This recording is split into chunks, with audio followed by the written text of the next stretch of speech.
पुरुष माने परब्रह्म, परम पुरुष, परमात्मा। उन्होंने क्या किया? बोले जाते दशरथात्मजे, वो दशरथ जी के बेटा बन गए, अवतार ले लिया। तब वेदों ने विचार किया, उन्होंने तो दशरथ जी को पिता बनाया और पैदा हो गए, अवतार ले लिया, अब मैं किसके माध्यम से अवतार लूं? तब वेदों ने विचार किया, वेद प्राचेद सादासीत साक्षात रामायणात्मना। चारों वेदों ने प्राचेतस महर्षि को, वाल्मीकि महर्षि को साधन बनाया और वाल्मीकि महर्षि के द्वारा चारों वेदों ने रामायण के रूप में अवतार ले लिया। ये रामायण वेदावतार है। अब देखो, जैसे भगवान अवतार लेकर के सुलभ हो गए, अभी तक भगवान किसको मिल रहे थे? बोले जो अपने ज्ञान ध्यान के द्वारा वैकुंठ पहुंच जाए वो भगवान का दर्शन करे। लेकिन भगवान ने अवतार ले लिया, तब बोले अब न ज्ञान की जरूरत है न ध्यान की जरूरत है। भगवान ने अवतार ले लिया, जंगल में घूम रहे हैं, बंदर भी उनको देख रहे हैं, सांप बिच्छू भी देख रहे हैं, राक्षस भी देख रहे हैं, सब दर्शन कर रहे हैं, सबको सुलभ हो गए। उसी प्रकार वेद भगवान ने जब रामायण के रूप में अवतार ले लिया तो अब सबको सुलभ हो गए। कोई भी रामायण पढ़े, किसी से पढ़ने की जरूरत नहीं, स्वयं ला करके पढ़ लो। अब सब पढ़ सकते हैं रामायण। बोले स्त्री भी पढ़े, पुरुष भी पढ़े, बालक भी पढ़े, वृद्ध भी पढ़े, नास्तिक भी पढ़े, आस्तिक भी पढ़े, कोई भी पढ़े, पतित पढ़े, पुण्यात्मा पढ़े, कोई भी पढ़े, ज्ञानी पढ़े, अज्ञानी पढ़े, ब्राह्मण पढ़े, क्षत्रिय पढ़े, वैश्य पढ़े, शूद्र पढ़े, कोई भी पढ़े, ये सबके लिए वेद भगवान सुलभ हो गए। किस रूप में? बोले रामायण के रूप। ये रामायण वेदावतार है। और संजोग कितना सुंदर, भगवान तो एक है, एक ही भगवान है, भगवान दो होते नहीं। एकमेवाद्वितीयम, भगवान एक है और अद्वितीयम, अद्वितीय है, उनके समान दूसरा हो नहीं सकता।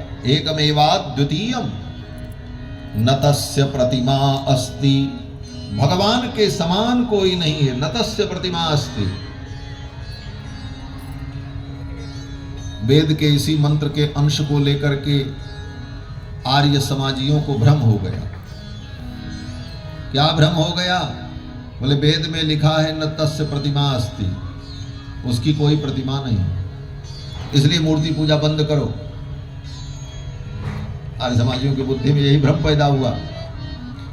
लेकिन न तस्य प्रतिमा अस्ति, ये जो वेद वाक्य है, इसका अर्थ ये नहीं है कि भगवान की प्रतिमा नहीं है। इसका अर्थ है न तस्य प्रतिमा अस्ति, उस परमात्मा का कोई प्रतिम नहीं है, उसके समान नहीं है। क्यों? बोले भगवान के समान तो भगवान ही होते, दूसरा हो ही नहीं सकता।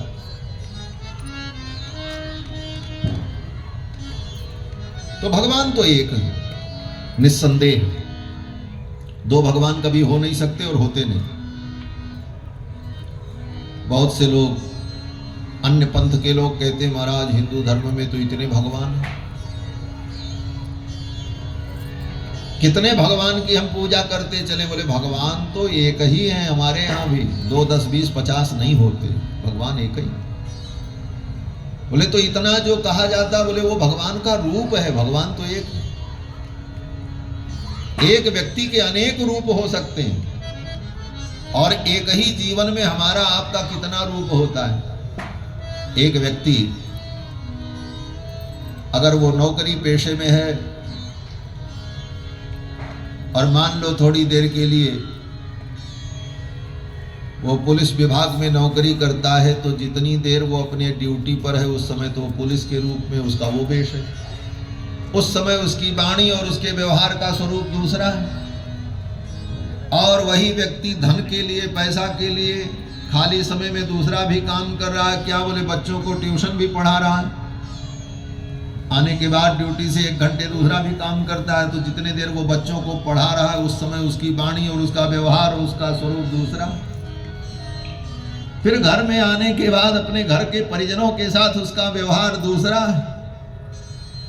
अलग अलग उसके रूप हो गए करते हैं। शंकर बने तो संहार करते हैं, विष्णु बने तो पालन करते हैं, और वही भगवती के रूप में अनंत संहारिका शक्ति बन जाती हैं और अनंत अनंत तत्वों में विराजमान होकर के सबका पोषण करने वाले वो परमात्मा एक ही हैं, एकमेवाद्वितीयम।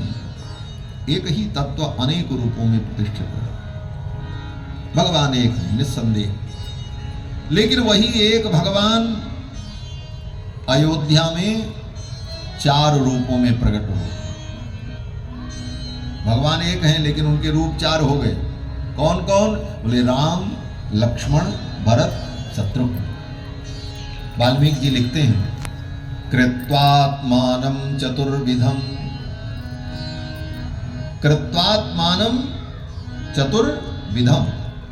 आत्मानं, अपने आप को भगवान ने चतुर्विधम कृत्वा, 4 रूपों में कर दिया। सीधा सीधा कृत्वात्मानं चतुर्विधम, 4 रूप में कर दिया।